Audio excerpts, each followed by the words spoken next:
दिनांक 11 जून 2026 ग्रुप ग्रामपंचायत तलवाडा येथे आज श्रमजीवी संघटना महाराष्ट्राच्या संघटन सचिव रुपेश भाऊ डोले यांच्या मार्गदर्शनाखाली तालुका महिला सचिव पूनम भोये, मंदा डुकले पाणी टंचाईच्या गंभीर समस्येबाबत शिष्टमंडळाने भेट देऊन निवेदन सादर केले।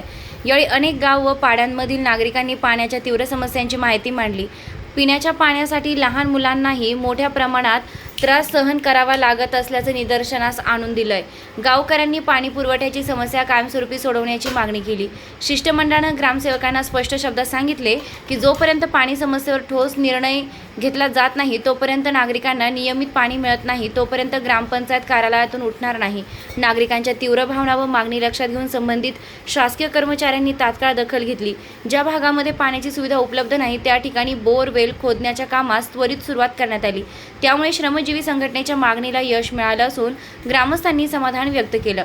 यावेळी संघटक सचिव रुपेश भाऊ डोले, ग्रामपंचायत अध्यक्ष शरद वाजे, मंदाताई, भगवान भाऊ, नागे, सुरेश दौडे, संदीप भोये तसेच मोठ्या संख्येनं गावकरी उपस्थित होते। कर्मचाऱ्यांनी तात्काळ दखल घेऊन बोरवेलची व्यवस्था केली आहे। बोरवेलचे उद्घाटन राज्याचे संघटक सचिव रुपेश डोळे, मंदा डुकले, तालुका महिला सचिव पूनम भोये, शरद वाजे, समीर दुमाडा यांच्या हस्ते करण्यात आलं।